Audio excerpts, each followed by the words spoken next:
إن الحمد لله نحمده ونستعينه ونستغفره ونؤمن به ونتوكل عليه ومن شرور أنفسنا ومن سيئات أعمالنا من يهده الله فلا مضل له ومن يضلله فلا هادي له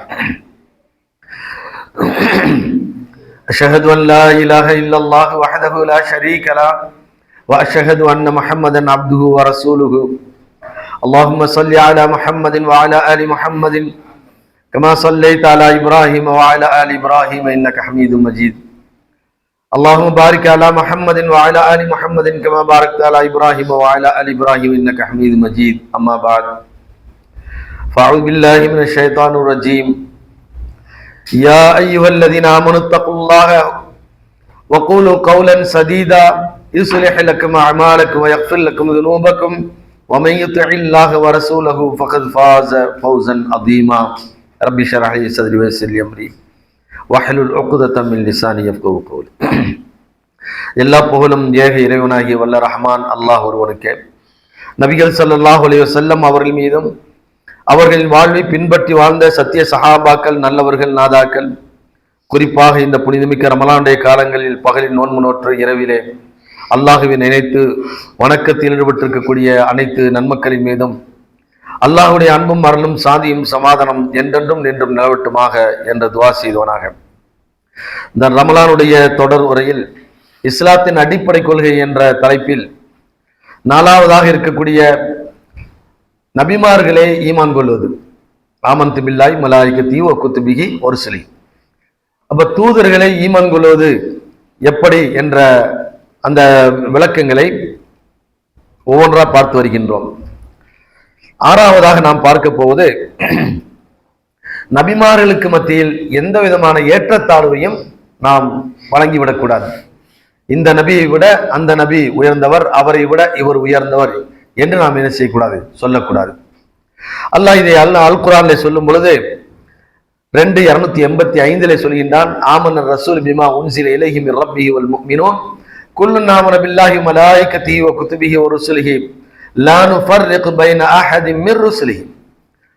அந்த நபிமார்கள் தூதர்களுக்கு மத்தியிலே நாம் எந்த ஒரு ஏற்றத்தாழ்வையும் கற்பிக்க மாட்டோம் என்று அல்லாஹ் சொல்லித் தருகின்றான். நபிமார்கள் அனைவர்களுமே சமமானவர்கள் என்ற தரத்தில் வைத்துதான் அவர்கள் நாம் என்ன செய்ய வேண்டும், பார்க்க வேண்டும். அப்படித்தான் நாம் நம்ப வேண்டும். அது ஈமான். இந்த நபிமார்களுக்கு மத்தியில் ஏற்றத்தாழ்வை நாம் காட்டக்கூடாது. அதே போல இன்னொரு வசனத்திலே சொல்லும் பொழுது 3:85 சொல்கின்றான். குல் ஆமன்னா பில்லாஹி வமா உன்சில அலைனா வமா உன்சில அலா இப்ராஹிம் வ இஸ்மாயில் வ இஸ்ஹாக் வ யாக்கூப் வல் அஸ்பாத் வமா ஊதிய மூசா வ ஈசா வமா ஊதிய நபியுன லா நுஃபர்ரிகு பைன அஹதின் மின்ஹும் வ நஹ்னு முஸ்லிமூன்.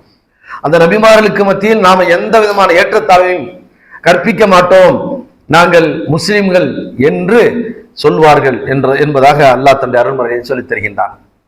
ஆகையினால் நபிமார்களுக்கு மத்தியில் ஏற்றத்தாழ்வு இல்லை என்பதை நம்புவது ஒவ்வொரு முஸ்லிமுடைய கடமையாக இருக்கின்றது. ஏற்றத்தாழ்வு என்றால் முதல் விஷயம் எதை பார்க்க வேண்டும் என்று சொன்னால், ஏனென்றால் குர்ஆன்ல இன்னொரு இடத்தில் அல்லாஹ் சொல்லும் பொழுது வதில்க ருசுல் ஃபல்லல்னா பஅதஹும் அலா பஅத் மின்ஹும் மன் கல்லமல்லாஹு வ ரஃபஅ பஅதஹும் தரஜாத் வ ஆதைனா ஈஸா இப்ன மரியமல் பையினாத்தி வ அய்யத்னாஹு பிரூஹில் குதுஸ் என்று சொல்கின்றார். நபிமார்களிலே நாம் சிலர்களை விட சிறப்பித்து வைத்திருக்கின்றோம், மேன்மைப்படுத்தி வைத்திருக்கின்றோம் என்று அல்லாஹ் சொல்கின்றான். இது 2:253 அல்லாஹ் சொல்கின்றான். தில்க ருசுல் அப்படிங்கிற அந்த வசனத்துடைய தொடரிலே சொல்லி வருகின்றான். அப்போ ஒரு வசனத்தில் அல்லாஹ் சொல்லும் பொழுது நபிமார்களை நாம் சிறப்பித்து ஒருவரை விட ஒருவரை சிறப்பித்து வைத்திருக்கின்றோம் என்றும், இன்னொரு வசனத்தில் சொல்லும் பொழுது அந்த நபிமார்களை நாம் ஏற்றத்தாழ்வு கற்பிக்க மாட்டோம், கற்பிக்க கூடாது என்ற கட்டளையும் அல்லாஹ் விதிக்கின்றான். இந்த இரண்டையும் எப்படி நாம் பார்க்க வேண்டும் என்பதுதான் இன்றைய தலைப்பாக இருக்கின்றது. முதலாவதாக நபிமார்களுக்கு மத்தியில் ஏற்றத்தாழ்வு இல்லை என்பதை எப்படி நாம் விளங்க வேண்டும் என்று சொன்னால், யூதர்கள் இருக்கின்றார்களே, இவர்கள் என்ன செய்வார்கள் என்று சொன்னால், சில நபிமார்களை ஏற்றுக்கொள்வார்கள், சில நபிமார்களை ஏற்றுக்கொள்ள மாட்டார்கள். தங்களுக்கு சாதகமான சட்டங்களை சொல்லக்கூடிய நபிமார்களாக இருந்தால் அந்த நபிமார்களை என்ன செய்வார்கள், ஏற்றுக்கொள்வார்கள்.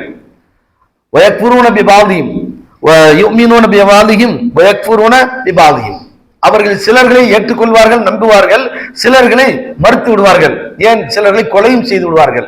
அந்த மாதிரி ஒரு நபியை விட இன்னொரு நபி இவரை ஏற்றுக்கொள்வோம், நாங்கள் அந்த நபியை ஏற்றுக்கொள்ள மாட்டோம். ஈசா நபியை நாங்கள் கொள்வோம், ஆனால் மூசாவை நாங்கள் ஏற்றுக்கொள்ள மாட்டோம். அதே போல ஈசா அலைஹிஸ்ஸலாத்துக்கு பின்னால் வந்திருக்கக்கூடிய முஹம்மது ஸல்லல்லாஹு அலைஹி வஸல்லம் அவர்களை நாங்கள் ஏற்றுக்கொள்ள மாட்டோம் என்று அந்த நபிமார்களை ஏற்றுக்கொள்ளக்கூடிய விஷயத்தில் எந்த ஏற்றத்தாலையும் நாம் காட்டக்கூடாது.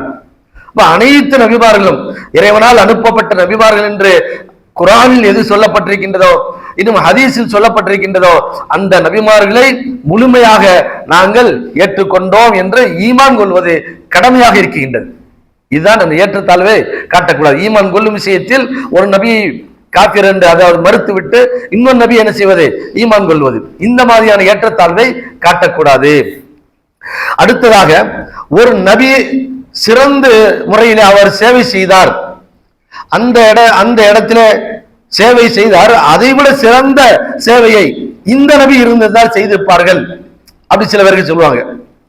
அந்த இடத்துல மூசா இப்ப ஒரு உதாரணமா சொல்வது என்று சொன்னால், குர்ஆன் அல்லாஹ் சொல்லும் பொழுது ஃபலம்மா ஜாஅ ஸஹது காலு லி ஃபிரௌன இன்னல் காலு ல ஃபிரௌன ஃபலம்மா ஜாஅ ஸஹ ஃபலம்மா ஜாஉ ஃபலம்மா தரல் ஜமாஅனி கால அஸ்ஹாபு மூசா இன்னா லமுத்ரகுன் அப்படின்னு சொல்றாங்க. அதாவது மூசா அலைஹிஸ்ஸலாம் அவங்க ஃபிரௌனுடைய கொடுமையிலிருந்து காப்பாற்றப்பட்டு அழைத்து வருகின்றார்கள். அழைத்து வரும் பொழுது ஒரு நைல் நதியில நிப்பாட்டாங்க. போறதுக்கு வழி இல்லை, இடையில கடல் மாதிரி பெரிய நதி இருக்குது. இந்த நதி எப்படி கடப்பது என்று அவர்கள் விழித்துக் கொண்டிருக்கும் பொழுது எதிர் திசையில இருந்து ஃபிரௌனுடைய பட்டாளம் வந்துகிட்டு இருக்குது. அப்ப ஃபிரௌனுடைய பட்டாளம் வரும் பொழுது இவங்க சொல்றாங்க, மூசா அலைஹிஸ்ஸலாம் பார்த்து சொல்றாங்க, மூசாவே இன்னால் அமுத்ரகுன், நாம மாட்டிக்கொண்டோம். இந்த பக்கம் கடல் நைல் நதி இருக்குது, அந்த பக்கம் பார்த்தா ஃபிரௌனுடைய கூட்டம் வருது, எங்களை இப்படி கொண்டு நடுத்தர்களை விட்டு விட்டாயே என்று யூதர்கள் சொன்னார்கள். அல்லாஹ்வுக்கு தெரியும்ல இவங்களை எப்படி காப்பாற்றணும்னு. அந்த நபிக்கு வகி வரும்ல, அதெல்லாம் அவங்க கொஞ்சம் கூட அந்த கேர் பண்ணவே இல்லை. உடனே எப்படி சொல்லிவிட்டார்கள், இன்னால் அமுத்ரகுன், நாம மாட்டிக்கொண்டோம், எங்களை கொண்டு வந்து இப்படி நடுத்தருவை நிப்பாட்டி விட்டாயே என்று சொன்னார்கள்.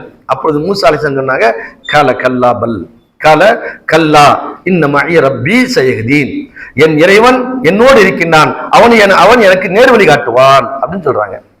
இந்த இடத்துல அவங்க வாசகம் எப்படி பயன்படுத்துறாங்க சொன்னால், இன்ன ரப்பி இன்ன மஇ ரப்பி, என் இறைவன் என்னோடு இருக்கின்றான் அப்படின்னு சொல்றாங்க. இது ஒரு சம்பவம். இப்படி வைங்க. இன்னொரு சம்பவம் நடக்குது. என்ன அப்படின்னா, ரசூல் ஸல்லல்லாஹு அலைஹி வஸல்லம் அவங்க தௌர் கோயில என்ன செய்றாங்க, உள்ள இருக்கிறாங்க, கோவுக்குள்ள இருக்கிறாங்க. அந்த கோவுக்குள்ள இருக்கும் பொழுது அபூபக்கர் அவங்களும் ரசூல்லா ரெண்டு பேரும் தான் உள்ள இருக்கிறாங்க. இருக்கும்போது ரசூலுல்லாவை கொலை செய்வதற்காக ஒரு பெரும் கூட்டம் திரண்டு தேடிக்கொண்டிருக்கின்றது. கடைசியில தௌருடைய அந்த குகைக்கு மேல நின்றுகிட்டு இருக்கிறாங்க. நின்றுகிட்டு இருக்கும் பொழுது அப்ப அபூபக்கர் சொல்றாங்க, அல்லாஹ்வுடைய தூதரே, நாம மாட்டிக்கிட்டோம். ஏண்டா லேசா குனிஞ்சு பார்த்தா மேல ஓட்ட இருக்குது, குனிஞ்சு இப்படின்னு பார்த்தால் நம்ம உள்ள இருப்பது தெரிந்து விடும், நாம மாட்டிக்கொண்டோம் அப்படின்னு சொல்றாங்க. அப்ப அல்லாஹ்வுடைய தூதர் சொல்றாங்க, இன்னல்லாஹ மஅனா, இன்னல்லாஹ மஅனா, அல்லாஹ் நம்மோடு இருக்கின்றான் அப்படின்னாங்க. அந்த நிகழ்வுல மூசா அலைஹிஸ்ஸலாம் என்ன சொன்னார்கள், இன்ன மஇய ரப்பி, என் இறைவன் என்னோடு இருக்கின்றான், என்னை கைவிட மாட்டான் அப்படின்னாங்க. இந்த இடத்துல ரசூல் என்ன வார்த்தை பயன்படுத்துறாங்க, இன்னல்லாஹ மஅனா, அல்லாஹ் நம்மோடு இருக்கின்றான். சாலி சலாசா, நம்ம ரெண்டு பேரும் நீங்க நினைக்க வேணாம், மூணாவது ஒருத்தர் இங்க இருக்கிறேன், அல்லாஹ் இருக்கிறேன்னு சொல்லிவிட்டு இன்னல்லாஹ மஅனான்னு சொல்றாங்க. அவங்க நம்மோடு இருக்கின்றான். ஆனா மூசா அலைஹிஸ்ஸலாம் பிரிச்சு காட்டுறாங்க, என்னோடு என் இறைவன் இருக்கின்றான்னு சொல்றாங்க. அந்த இடத்துல ரசூல்லா இருந்தானா அப்ப இதை பத்தி என்ன செய்வேன்னா வேறுபடுத்தி காட்டுவது.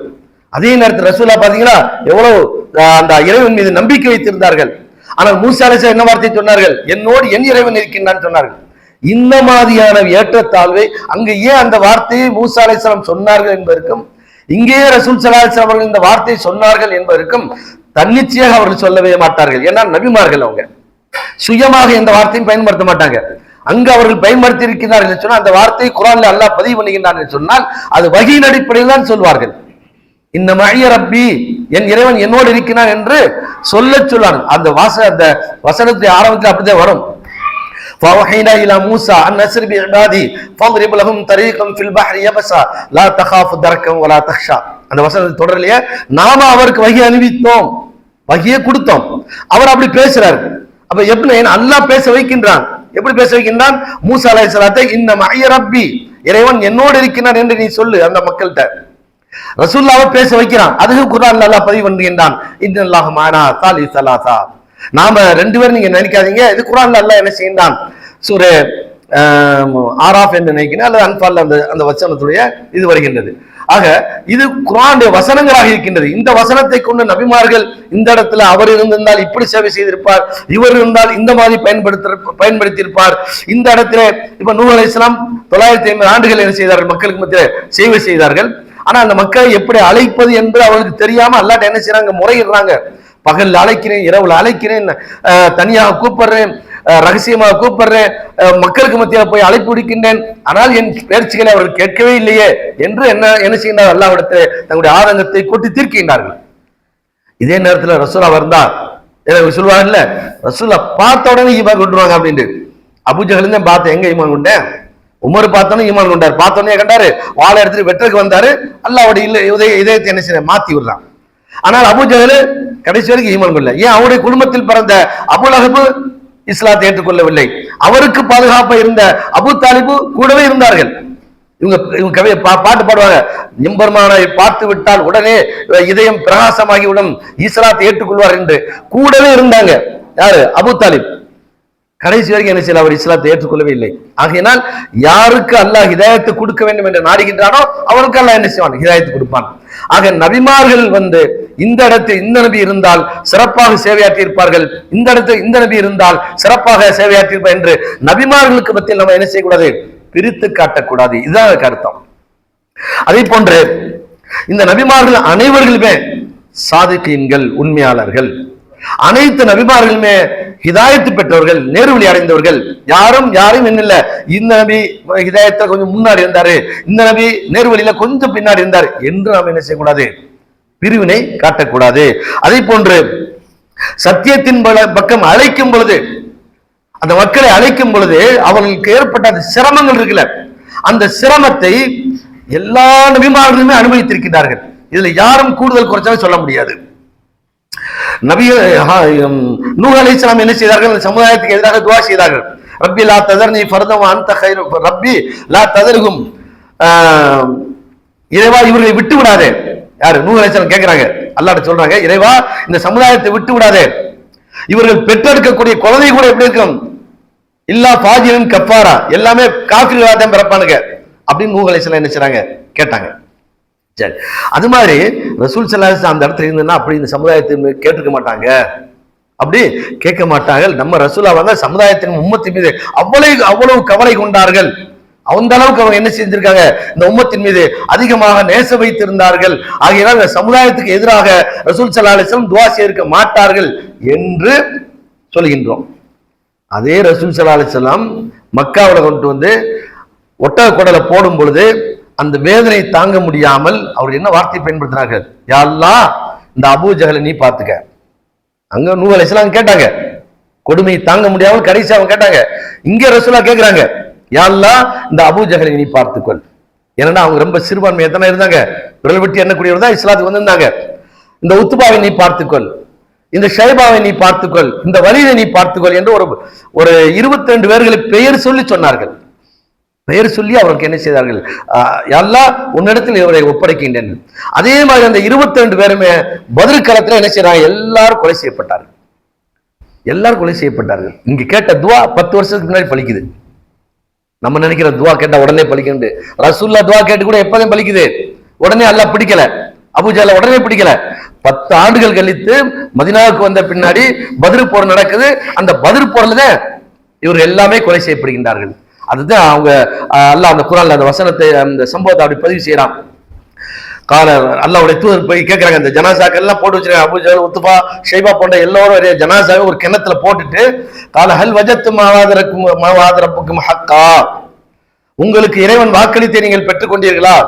கது வஜத்னா மாவாதனா ரப்புனா ஹக்கா, எங்கள் இறைவன் எங்களுக்கு வாக்களித்து நாங்கள் பெற்றுக்கொண்டோம்.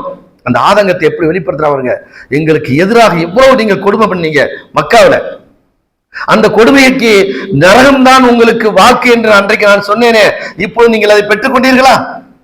எங்கள் இறைவன் எங்களுக்கு வாக்களித்தான், என்ன சொன்னான், பதில் உங்களுக்கு வெற்றி தரேன், நீ கவலைப்படாத, கண்டிப்பா நீ வெற்றி அடைவாய் என்று எங்களுக்கு வாக்களித்தான்.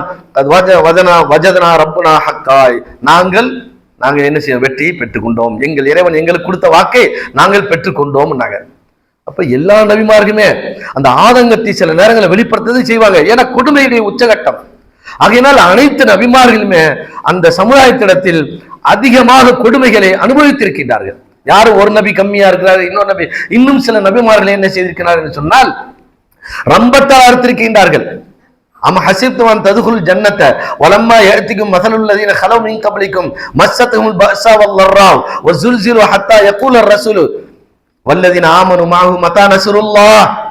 அந்த தூதர்களுடன் அந்த சஹாபாக்கள் இருப்பாங்கல்ல, முன்னுள்ள நபிமார்கள் எல்லாம் சொல்றேன், இவங்களை பார்த்து கேட்கிறேன், யாரு இந்த சஹாபாக்கள் எவ்வளவு தியாகம் பண்ணாங்க, எல்லாத்தையும் இழந்தாங்க. எதுக்காண்டி? மார்க்கம் அந்த ஒண்ணுக்கு மட்டும்தான். அல்லாஹ் ரசூல் இவங்க ரெண்டு பேர்த்துக்கு மட்டுமே உலகத்துடைய அத்தனை இன்பங்களையும் இழந்த அந்த சஹாபாக்களை பார்த்து அல்லாஹ் சொல்கின்றான், நீங்க லேசா சொர்க்கம் வரலான்னு பாக்குறீங்களா? முன்னுள்ள சமயம் என்னென்னலாம் அனுபவிச்சிருக்கா தெரியுமா? அவர்கள் கடுமையான வேதனை அனுபவித்திருக்கின்றார்கள். எந்த அளவுக்கு என்று சொன்னால் அந்த நபியுடன் இருக்கக்கூடிய சஹாபாக்கள் இருப்பாங்கல்ல, அவங்க கேட்பாங்களா, மத்தா நஸ்ருல்லாஹ், அல்லாஹ்வுடைய உதவி வரும் வரும்னு சொல்லிட்டே இருக்கீங்களே, எப்ப வரும்? இந்த கொடுமை எங்களால் தாங்க முடியலையே. மணி இஸ்ரவேல் மூசா அலைஹிஸ்ஸலாம் சொல்றாங்க, மூசாவே நீ வருவதற்கு முன்பு இந்த கொடுமை ஃபிரௌன் பண்ணிக்கிட்டு இருந்த, நீ வந்த பின்னாடி எங்களை என்ன செய்யறேன், கொடுமை பண்ணிக்கிட்டு இருக்கிறானே, அல்லாஹ்வுடைய உதவி எப்பதான் வரும் அப்படின்னு கேட்கும்போது மூசா சொன்னாங்க, பொறுமையா இருங்க, அல்லாஹ் நமக்கு என்ன செய்வான், வெற்றியை கொடுப்பான் என்று உபதேசம் செய்தார்கள். அந்த மாதிரி ஒவ்வொரு நபிமார்களும் அனுபவிக்காத சிரமமே கிடையாது. அந்த அளவிற்கு துன்பங்கள் என்று சொன்னால் அதுக்கு ஒரு உச்சகட்டமான ஒரு சம்பவத்தை சொல்லலாம். புகாரில் வரக்கூடிய சம்பவம், நபிகள் ஸல்லல்லாஹு அலைஹி வஸல்லம் இடத்திலே அதே ஆயிஷா அவர்கள் கேட்கின்றார்கள், அல்லாஹ்வுடைய தூதரே, உஹது போர் நடந்து முடிஞ்சிருச்சு, நடந்த இடத்துல அவங்களுக்கு பல்லு போயிருச்சு, முகத்துல ரத்தம் வந்துருச்சு, ரத்தம் கொட்டிக்கிட்டு இருக்குது. அப்ப ஆயிஷா நாய் கேட்டாங்க, இதை விட சிரமத்தை இந்த சமுதாயம் உங்களுக்கு தந்திருக்குதா அப்படின்னு இருக்காங்க. ஏன்னா அந்த இடத்துல ஒரு துவா ஒன்று செய்யறாங்க, கைஃப யுஃப்லிஹு ஹாதல் கௌம் அப்படிங்கிறாங்க, இந்த சமுதாயம் எப்படி வெற்றி அடையும்? ஒரு நபியுடைய முகத்துல ரத்தத்தை வரவழைத்து விட்டார்களே, பற்களை உடைத்து விட்டார்களே, இந்த சமுதாயம் எப்படி வெற்றி அடையும் என்று தன்னுடைய ஆதங்கத்தை கொட்டும் பொழுது, அப்போ ரொம்ப பெரிய உச்சகட்டமான வேதனை அவர்கள் அனுபவித்திருக்காங்க என்று அன்னை ஆயிஷா அவர்கள் அறிகின்றார்கள். கேட்டார்கள், அல்லாஹ்வுடைய தூதரே, இதை விட ஒரு கொடுமையை நீங்க அனுபவிச்சிருக்கீங்களா அப்படின்னு. அப்ப சொன்னாங்க, உன்னுடைய மக்கள் இருக்கின்றார்களே, யாரு? தாயிஃப்ல இருந்தார்களே, இது என்ன? இது இரத்த காயம் ஆறிவிடும். ஆனால் என் உள்ளத்தில் ஏற்பட்ட வடு இருக்கின்றது, அது ஆறாத துன்பத்தையும் துயரத்தையும் தாயிஃப் மக்கள் எனக்கு கொடுத்தார்கள். ஒவ்வொருவரையும் நான் சந்தித்து இந்த தாவாவை செய்யும் பொழுது, ஏகத்துவ கொள்கையை சொல்லும் பொழுது அவர்கள் சொன்னார்கள், ஒரு ஏழையைத்தான் உன்னை தேர்ந்தெடுக்கணுமா, ஒரு பணக்காரனை கிடையாது உங்க ஊர்ல, ஒரு அனாதையைத்தான் இறைவன் தேர்ந்தெடுக்கணுமா, ஒரு தாய் தந்தை உள்ள ஒரு செல்வாக்குள்ள குடும்பத்தில் உள்ளவர்கள் யாருமே கிடைக்கிறியா இறைவனுக்கு என்று என் மனதை புண்படுத்தினார்கள். இதை விட கொடுமையானதுன்னு சொன்னாங்க. இரத்த காயம் ஆறிவிடும், ஆறாது இதயத்தில் ஏற்பட்ட காயம். அந்த மாதிரி அவ்வளவு கொடுமைகளை எல்லா நபிமார்களையும் சந்தித்திருக்கின்றார்கள். ஆகல இவர் கொஞ்சம் கம்மியா சந்திச்சாரு, இந்த நபி சிறந்தா இருந்தாரு. நிறைய பேர் தவறாக சொல்வார்கள், உம்மத்தின் மீது ரசூல் ஸல்லல்லாஹு அலைஹி வஸல்லம் அந்த அளவுக்கு பிரிய வைத்திருந்தார்கள். அவர்கள் மட்டுமல்ல, உலகத்திலே அனுப்பப்பட்ட அனைத்து நபிமார்களுமே பிரியம் இருந்ததன் காரணமாகத்தான் இவர்கள் நரகத்துக்கு சென்று விடக்கூடாது என்ற ஒரே காரணத்திற்காகத்தான் அவர்கள் காலம்பூர் அந்த மக்களுக்காக என்ன செய்தார்கள், தாவாவின் பக்கம், சத்தியத்தின் பக்கம், ஹிதாயத்தின் பக்கம் அழைப்பு விடுத்துக் கொண்டே இருந்தார்கள். எவ்வளவு கஷ்டம் தான் சரி, தாங்கிக் கொள்வோம் என்று. ஆக நபிமார்களுக்கு மத்தியில் ஏற்றத்தாழ்வு இல்லை என்று சொன்னால் என்ன அர்த்தம்? சத்தியத்தின் பக்கம் அழைக்கும் பொழுது அனைத்து நபிமார்களுமே பல்வேறு துன்பங்களையும் துயரங்களையும் அவர்கள் சந்தித்திருக்கின்றார்கள் என்பதைத்தான் இந்த சம்பவங்கள்லாம் நமக்கு என்ன செய்கின்றது, காட்டுகின்றது. இந்த விஷயத்தில் இந்த நபிமார்களுக்கு மத்தியில் என்ன செய்யல, ஏற்றத்தாழ்வு இல்லை அப்படிங்கிறத நம்ம நம்பணும். அதே நேரத்தில் ஒரு புகாரில் வரக்கூடிய ஒரு சம்பவம், அபூ ஹுரைரா அவர்கள் அறிவிக்கின்றார்கள், புகார்ல 3414 செய்தி. அதாவது ஒரு யூதர் வியாபாரம் பண்ணிக்கிட்டு இருக்கிறாரு, ரெண்டுமே அவர் ஒரு யூதர், அந்த வேற ஒரு இனத்தை சார்ந்தவர். அப்படி வியாபாரம் பண்ணிக்கிட்டு இருக்கும் பொழுது இந்த யூதர் என்ன செய்யறாருன்னா பொருளை கொடுக்கிறார், சரக்கை கொடுக்கிறார்.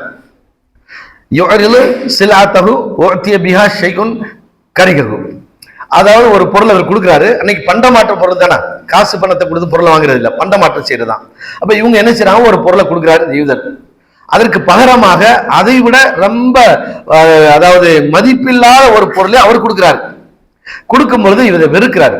நான் கொடுத்த பொருள் எப்படி ஒரு விலை உயர்ந்த பொருளை தந்திருக்கிறேன், நீ ரொம்ப மோசமாக நீ தருகின்றாயே அப்படின்னு வெறுக்கின்றார். வெறுக்கும் பொழுது ஒரு வார்த்தையை அவர் சொல்லுகின்றார். அந்த யூதர் சொல்லுகின்றார், ஃபகால லா வல்லதி, அவன் மீது சத்தியமாக, இஸ்தஃபா மூசா அலைஹிஸ்ஸலாம் அலல் பஷரி, உலக மனிதர்களிலேயே மூசாவை தேர்ந்தெடுத்தானே அந்த ஆண்டவன் மீது சத்தியமாக சொல்லுகிறேன், நீ கொடுக்கக்கூடிய பொருள் மிக மிக அற்பமான பொருள் அப்படிங்கிற ஒரு வார்த்தையை பயன்படுத்துறார். இஸ்தஃபா மூசா அல் பஷர், மனிதர்களே மிகச்சிறந்த மனிதராக மூசாவை இறைவன் தேர்ந்தெடுத்திருக்கின்றானே அவனின் மீது சத்தியம் என்று சொன்ன உடனே பக்கத்துல ஒரு சஹாபி பார்த்துக்கிட்டே இருக்காங்க. இந்த நிகழ்வை பார்த்துக்கிட்டே காதுல விழுகுது. இவருக்கு அந்த பொருளுக்கும் சம்பந்தமே இல்லை. இவரே ஃபசமியாகு ரஜுலும் மின் அன்சாரி, அன்சாரியிலிருந்து ஒரு தோழர் என்ன செய்யறார், இந்த வார்த்தையை கேட்டாரு. என்னது, மூசாவை மனிதர்களையே தேர்ந்தெடுக்கப்பட்ட மூசாவை சத்தியம் பண்றியா என்று சொல்லிட்டு பல்லாரண்டு ஒரு அறையை விட்டார். அவருடைய முகத்தை ஒரே அறை விட்டு சொன்னாரு, வல்லதி இஸ்தஃபா மூசா அலைஹிஸ்ஸலாத்து வஸ்ஸலாம் அலா பஷரி வன்னபி ஸல்லல்லாஹு அலைஹி வஸல்லம் பைன அல்ஹுரினா, மூசாவை நீ இப்படி சொல்ற, எங்களுடைய நபி இங்க இருக்கிறாங்க, எங்களுக்கு மத்தியில் வாழ்ந்து கொண்டிருக்கும் பொழுதே, எங்கள்கிட்ட நாங்க இருக்கும் பொழுதே இப்படி ஒரு வார்த்தை நீ பயன்படுத்துகின்றாயா, எங்க நபியை விட அவர் சிறந்தவராக நீ சொல்லி இருக்கின்றாயா என்று சொல்லி ஓங்கி ஒரு அறை கொடுத்துட்டார். அந்த யூதர் ரசூலாட்ட வர்றாங்க, வழக்கு வருது. ரசூலாட்ட வந்த உடனே ரசூலா என்ன செய்யறாங்க, என்ன பிரச்சனை அப்படிங்கிறாங்க. அந்த யூதர் சொல்றாரு, இன்னலி திம்மத்துன் வாகுதுன், எனக்கு நீங்கள் சரியான தீர்ப்பு சொல்ல வேண்டும். ஏன்னா பாதிக்கப்பட்டது யூதர், வேதனை கொடுத்தவர் அடித்தவர் யாரு, ஒரு சஹாபி. எனக்கு நீங்கள் சரியான தீர்ப்பு கொடுக்க வேண்டும். உங்கள் மீது ஒரு பெரிய ஒரு உடன்படிக்கை இருக்கின்றது, அந்த உடன்படிக்கை மேல நீங்க நடந்து கொள்ளணும். யார்கிட்ட, ரசூல் ஸல்லல்லாஹு அலைஹி வஸல்லம் யூதன் பேசுறேன். உடன்படிக்கை மேல இன்னலி திம்மத்துன் வாகுதுன், நமக்கு மத்தியில ஒரு உடன்படிக்கை இருக்குது, ஒரு ஒப்பந்தம் இருக்குது, அந்த ஒப்பந்தத்தை நீங்க மீறாமல் எனக்கு தீர்ப்பு சொல்லணும் அப்படின்னு. என்னப்பா பிரச்சனை, ஃபமா பாலு ஃபுலானில் லதம வஜ்ஹு. அப்ப அந்த சஹாபியை கூப்பிட்டு கேட்கிறாங்க, ஏன் அவர் முகத்தை நீ அடிச்சிட அப்படின்னு. அப்ப இவர் சொல்றாரு, அல்லாஹ்வுடைய தூதரே, இந்த மாதிரி இந்த வார்த்தையை அவர் பயன்படுத்தினார். நீங்க இங்க இருக்கிறீங்க, உலகத்துல எங்களோடு இருந்துகிட்டு இருக்கிறீங்க, இருக்கும்பொழுது அவர் என்ன வார்த்தையை பயன்படுத்துகின்றார்னு சொன்னால், மனிதர்கள்லயே மூசாவை தேர்ந்தெடுத்த அந்த அல்லாஹ்வின் சத்தியம் சொல்றாரு அப்படிங்கிற எனக்கு கோவம் வந்துருச்சு, நான் அடிச்சு போட்டேன். உடனே ரசூல் ஸல்லல்லாஹு அலைஹி வஸல்லம், ரசூல் ஸல்லல்லாஹு அலைஹி வஸல்லம் முகம் மாறுது. என்னையே சிறப்பித்து மூசாவை நீ தாழ்மை ஆக்கலான்னு நினைக்கிறியா, அது யூத, அவர் சொல்லிட்டாரு, பிரச்சனை விடுங்க, ஏன்னா அவர் என்னை ஏற்றுக்கொள்ளவில்லை. ஆனால் நீங்க என்னது, அனைத்து நபிமார்களையும் ஏற்றுக்கொண்டிருக்கின்றீர்கள், ஏற்றத்தாழ்வு காட்டக்கூடாது. அல்லாஹ் குர்ஆன்ல என்ன சொல்கிறான், லா நுஃபர்ரிகு பைன அஹதின் மின் ருசுலிஹி, எந்த இறைத்தூதருக்கு பத்தியே ஏற்றத்தை அவர் சிறந்தவர் இவர் சிறந்தவர் என்ற அந்த ஈமான் அது பாழாகிவிடும் என்று அவர்கள் முகத்திலே கடுமையான கோபப்பட்டு சொன்னார்கள். லா துஃபல்லிலு பைனன் அன்பியாஇல்லாஹி, அல்லாஹ்வுடைய நபிமார்களுக்கு மத்தியில் எவரையும் நீங்கள் என்ன செய்யார்கள், சிறப்பித்து சொல்லாதீர்கள். அனைத்து நபிமார்களுமே ஃபஅகுனு அவ்வல மன் புஇத, அது சொல்லிட்டு ஒரு நிகழ்வை சொல்கின்றார்கள். அதாவது நாளைக்கு மறுமையில 2 சூறு ஊதப்படும். 2 சூறு. முதல் சூறு என்ன, ஊதின உடனே எல்லோரும் கபரில் இருந்து எழுப்ப மயக்கமுற்று கிடப்பார்கள். சூறு ஊதக்கூடியவருக்கு 3 சூறு, ஒரு சூறு ஊதின உலகமே அழிஞ்சிடும். 2வது ஒரு சூறு ஊதுவார். ஊதும் பொழுது அனைவர்களும் கபரிலிருந்து எழுப்பப்படுவார்கள். எழுப்பப்பட்டு நடமாட மாட்டார்கள், அப்படியே மயக்கமுற்று கீழே கிடப்பார்கள். 3வதாக ஒரு சூறு ஊதப்படும். அந்த சூறு ஊதிய பின்புதான் மனிதர்கள் தங்களுடைய இடத்திலிருந்து என்ன செய்வார்கள், எழுந்து இறைவனுடைய தர்பாருக்கு செல்வார்கள். இதுதான் சூறு ஊதக்கூடிய 3 நிலை. இதுல முதல் சூறு ஊதி அழிக்கப்பட்டு எல்லாம் முடிஞ்சிடும். அப்புறம் கியாமத்து வந்த உடனே அல்லாஹ் என்ன செய்வான், 2வது சூறு ஊதுவதற்கு கட்டளையிடுவான். அந்த 2வது சூறு ஊதும் பொழுது அனைவர்களுமே மயக்கமுட்டு கிடப்பார்கள். 3வது ஒரு சூறு ஊதும் பொழுது அப்ப ரசூல் ஸல்லல்லாஹு அதுல சொல்றாங்க, அவ்வள மன் புஇத, உலகத்தில் அனுப்பப்பட்ட மனிதர்களிலேயே எழுப்பப்படுகின்ற மனிதர்களிலேயே முதல் மனிதராக நான் ஆகியிருப்பேன் அப்படிங்கிறாங்க. முதலாவதாக அல்லாஹ் என்னையத்தை எழுப்புவான்னு சொல்றாங்க. சொல்லிட்டு நான் எந்திரிப்பேன், ஆனா எந்திரிக்கும் பொழுது இதன் மூசா ஆஹிதும் பில் அர்ஷ், மூசா அலைஹிஸ்ஸலாம் அவர்கள் அரிஷுங்கிற அந்த நிலையை, அந்த ஒரு தூணை பிடித்து கொண்டு நின்று கொண்டிருப்பார்கள். நான் நினைக்கிறேன், நான் தான் முதல்ல எந்திரிக்கின்றேன், ஏன்னா அல்ல என்னை தான் முதல்ல எழுப்புவான் என்று நான் நினைச்சேன். ஆனா நான் எந்திரிச்சு பார்க்கும் பொழுது பார்த்தா மூசா அலைஹிஸ்ஸலாம் அங்க நிக்கிறாங்க. அவங்க சொல்றாங்க, மூசா அலைஹிஸ்ஸலாம் ஏற்கனவே ஒரு தடவை மூர்ச்சையாகி கிடந்தாங்கல்ல தூரிசினா மலையில போய், அது அவங்களே சொல்லியிருந்தாங்க, ஃபலா அத்ரி அஹூசிப பிஸஅகதிஹி யௌமத் தூர், தூருங்கிற அந்த மலையில வந்து ஒரு தடவை மூச்சு ஏறி கீழே விழுந்தாங்க. அல்லாஹ் பார்க்கணும்னு அவங்க சொல்றாங்க. அப்ப மூசா அலைஹிஸ்ஸலாம் சொல்லும் பொழுது அல்லாஹ் சொல்றேன், என்னால நீ பார்க்க முடியாதுங்கிறேன். அப்படி நீ பார்ப்பதா இருந்தால் மலையில வந்து நில்லு, உனக்கு முடிஞ்சால் பாத்துக்க அப்படிங்கிற. அப்ப அல்லாஹ் என்ன செய்ய, தன் ஒளியை அப்படியே வெளிக்காட்டினான். வெளிக்காட்டின உடனே மூசா அலைஹிஸ்ஸலாம் என்ன செஞ்சாங்க, தூரிசன மலையில மயக்கப்பட்டு ஃபஹர்ர மூசா சாயிகா அப்படி முங்குப்புற கீழே வந்துட்டாங்க. இந்த இவருக்கு ஏற்பட்ட அந்த முதல் மயக்கம் இருக்குல்ல, அந்த மயக்கம் ஏற்கனவே முடிந்து விட்டதோ என்று நான் நினைக்கின்றேன். அங்க முடிஞ்சு. இப்ப எனக்கு 2 மயக்கம், ஒன்னு மௌத்து, இன்னொன்னு ஒரு மயக்கம், அடுத்து இனி அல்லாட்ட போறது. இந்த மயக்கம் ஏற்கனவே அவருக்கு வந்துருச்சு போல தெரியுது. அதனாலதான் அல்லாஹ் மூர்ச்சையாம, மூசா அலைஹிஸ்ஸலாம் மூர்ச்சையாகாம அவர் உயிரோட இருக்கிறாரு. அப்ப எனக்கு முன்னாடி அவர் வந்துட்டாரான்னு எனக்கு தெரியலையே. அப்ப இப்ப யாரை சிறப்பிக்கிறது? நான் முதல்ல வந்தேனா அல்லது எனக்கு முன்னாடி மூசா அலைஹிஸ்ஸலாம் இங்க வந்தார்களா, அல்லது கபிலி எனக்கு முன்னாடி அவர் எழுப்பப்பட்டாரா தெரியலையே. அப்ப மூசா அலைஹிஸ்ஸலாம் இருக்கட்டும், நானாக இருக்கட்டும், எல்லோருமே ஒன்றுதான். அதே போன்று முஸ்லிம்ல வரக்கூடிய ஒரு செய்தி, லா யம்பகில் அப்தின் ஐ யகுல அன கைரும் மின் யூனுஸ் இப்னு மத்தா, யூனுஸ் இப்னு மத்தாவை விட என்னை நான் சிறந்தவன் என்று இங்க யாரும் சொல்லாதீர்கள். ஏனென்றால் யூனுஸ் இப்னு மத்தா வந்து மீன் வயிற்றுல மாட்டினாரு யூனுஸ் அலைஹிஸ்ஸலாம் மாட்டி. அதனால அவர் தப்பு செஞ்சவரு, நான் வந்து ரொம்ப நல்லவன், ரசூலுல்லாஹ் வந்து ரொம்ப அவர்களே உயர்ந்தவர் என்று என்னை யாரும் சிறப்பித்து கூறாதீர்கள். நாங்கள் அனைவர்களுமே நபிமாருடைய ஒரு தாய் வைத்து பிள்ளைகள் அப்படிங்கிறாங்க ஒரு ஹதீஸ்ல வருது. நாங்கள் அனைவர்களும் ஒரு தாய் வைத்து சகோதரர்கள் தான். இப்ராஹிம் அலைஹிஸ்ஸலாத்துல அது இசாக் அலைஹிஸ்ஸலாத்துடைய பிள்ளைகளாக இருக்கட்டும் அல்லது இஸ்மாயில் அலைஹிஸ்ஸலாத்துடைய பிள்ளைகளாக இருக்கட்டும். ஏன்னா இந்த கிறிஸ்தவர்கள் என்ன செய்தார்கள், இசாக்குடைய அலைஹிஸ்ஸலாம் அவங்களுடைய பிள்ளைகள் தான். ஒரிஜினல் மனைவி ரசூல் ஸல்லல்லாஹு அலைஹி வஸல்லம் முகமதுன்னு சொல்றாங்களே, இவருடைய மனைவி வந்து ஹாஜரா, இது வப்பாட்டி மனைவிட்டாங்க. அவரும் திருமணம் முடித்து கொடுக்கப்பட்டதா அவர் சொல்றது, தன் நபியை பெருமைப்படுத்தி சொல்றது, பிறகு நபிமார்கள் என்ன செய்யறது, தாழ்மைப்படுத்துறது. இதுதான் இந்த மாதிரியான ஏற்றத்தாழ்வை நாம் என்ன செய்யக்கூடாது, கற்பிக்க கூடாது என்பதை நாம் விளங்க வேண்டும். அதே போன்று ஒவ்வொரு நபிமாருக்கும் அல்லாஹ் என்ன செய்யணும், தனிப்பட்ட சிறப்புகளை தருகின்றார். அதை வந்து யாரும் மறுக்க முடியாது. நபிமார்களை நாம் நம்ப வேண்டும். அனைவர்களும் ஒரே தரத்தில் தான் இருக்கிறார்கள், ஒரே தரஜாவில் உள்ளவர்கள் தான் என்ற நம்பிக்கை நமக்கு இருக்க வேண்டும். அதே நேரத்திலே அந்த நபிமார்களுக்கு மத்தியில் அல்லாஹ் என்ன செய்கின்றான், ஒரு சில சிறப்புகளை வழங்கியிருக்கின்றான். அதான் தில்க ருசுலு ஃபல்லல்னா பாலஹும் அலா பால், அந்த நபிமார்களில் சிலர்களை நாம சிறப்பித்து வைத்திருக்கின்றோம். இதுக்கு ஒரு உதாரணம் என்னவென்றால், உதாரணமாக ஒருத்தருக்கு, ஒரு தந்தைக்கு வந்து 10 ஆண் குழந்தைகள் இருக்காங்க. 10 ஆண் குழந்தைகளை ஒருத்தர் என்ன செய்யறாரு, உலகத்திலேயே மிகப்பெரிய சயின்டிஸ்டா இருக்கிறார். இன்னொரு பையன் வந்து எப்படின்னா உலகத்திலேயே மிகப்பெரிய மருத்துவ மேதையா இருக்கிறார், மருத்துவத்தில் ஆகச் சிறந்த மேதை உலகத்திலேயே. இன்னொருத்தர் கட்டடக்கலையில, ஆங்கிலத்தில் என்ன சொல்றது, இன்ஜினியர், இன்னொரு ஆர்டிக், அதுல வந்து எப்படி இருக்கிறாரு, உலகத்திலேயே மிகப்பெரிய, என்னைக்கு அதுதானே பெருமையா பேசிக்கிறாங்க, அந்த கட்டடக்கலை அப்படி உயர்ந்தது, அதுக்குன்னு ஒரு தனி படிப்பே வச்சிருக்காங்க. அப்ப அவ்வளவு பெரிய இன்ஜினியரா ஒருத்தர் இருக்கிறாரு. ஒருத்தருக்கு பிறந்த பிள்ளைகள் 10 பேரு, 10 பேர் ஒவ்வொரு துறையிலையும், ஒருத்தர் அரசியல்ல பெரும் மேதையாக இருக்கிறாரு, ஒருத்தர் விஞ்ஞானத்துல மேதையா இருக்கிறாரு, ஒருத்தர் மருத்துவத்துல மேதையா இருக்கிறாரு, ஒருத்தர் இன்ஜினியர்ல மேதையா, இப்படி ஒவ்வொருவரும் ஒவ்வொரு துறையில் ஆகச் சிறந்த மனிதர்களா இருக்கும் பொழுது இந்த 10 பேர்த்துல நம்ம என்ன சொல்லுவோம், 10 பேருமே சிறந்தவர்கள், 10 பேருமே சிறந்தவர்கள். ஆனாலும் அதுல ஒரு சில சிறப்புகள் இருக்குல்ல, விஞ்ஞானியா இருந்தா அவருக்கு கொஞ்சம் கூடுதல் சிறப்பு இருக்கும். பெரிய விஞ்ஞானி அவரு, அந்த விஞ்ஞானம் சொன்னா அவர் இல்லை, மருத்துவர்னா கூட சரி, அவரும் பெரிய மருத்துவர் தான், அது ஒரு பெரிய இது இல்லை. விஞ்ஞானம்ங்கிறது அறிவியல் சம்பந்தப்பட்டது, வானத்து சம்பந்தப்பட்டது, மேல சூரியன் சார்ந்த இது சம்பந்தமான விளக்கங்கள் வியாக்கியானங்கள் அவர் தெரிஞ்சிருக்காருன்னா அவருக்கு ஒரு தனிச்சிறப்பு இருக்கும். இந்த மாதிரி தான் நபிமார்கள் அனைவர்களுமே சிறந்தவர்கள், எல்லா வகையிலும் சிறந்திருக்கின்றார்கள். அதே நேரத்தில் அல்லாஹ் என்ன செய்கின்றான் என்றால், சில நபிமார்கள் அல்லாஹ்வுடன் பேசி இருக்கின்றார்கள். தில்க ருசுலு ஃபல்லல்னா பாலஹும் மின்ஹும் மன் கல்லம அல்லாஹ் வ ரஃபஅ பாலஹும், அவர்கள் சிலர்கள் அல்லாஹ்வுடன் பேசிய நபி. யார் அவங்க? ரசூலா பேசினாங்களா? உலகத்துல மேராஜுக்கு போனாங்க. மேராஜுக்கு போய் தான் ரசூலா என்ன செய்றாங்க, அல்லாஹ்ட்ட பேசுறாங்கிற செய்தி எங்கேயுமே இல்லை. அல்லாஹ் அந்த மேராஜ் சம்பவத்தை சொல்லும்போது எப்படி என்ன சொல்றீங்க, அரைனா ஆயத்தல் குப்ரா, பெரும் பெரும் அத்தாட்சியில் அவருக்கு நாம் காட்டினோம் சொன்னேன், பேசினோம் சொல்லல. ரசூலுல்லாஹ்வுடன் பேசணும் என்று உரையாடல்ங்கிற வார்த்தை வரல. ஆனால் மூசா அலைஹிஸ்ஸலாத்துக்கு உலகத்திலேயே அல்லாஹ் என்ன செய்கிறான், மூசா அலைஹிஸ்ஸலாம் உடன் பேசியிருக்கிறார். வக்கல்லம அல்லாஹ் மூசா தக்லீமா. அதே போன்று ஈசா அலைஹிஸ்ஸலாத்தை சொல்லும் பொழுது வஅய்யத்னாஹு பிரூஹில் குதுஸ், பரிசுத்த ஆவியை கொண்டு அவரை நாம் உறுதிப்படுத்தினோம் அப்படிங்கிறான். இது மாதிரி ஒவ்வொரு நபிமார்களுக்கும் ஒரு சிறப்புகள் இருக்கின்றது. அந்த சிறப்பை யாரும் என்ன செய்ய முடியாது, தட்டி பறிக்க முடியாது.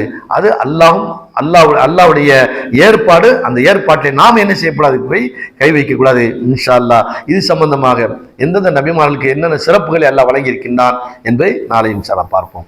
சுப்ஹானக அல்லாஹும்ம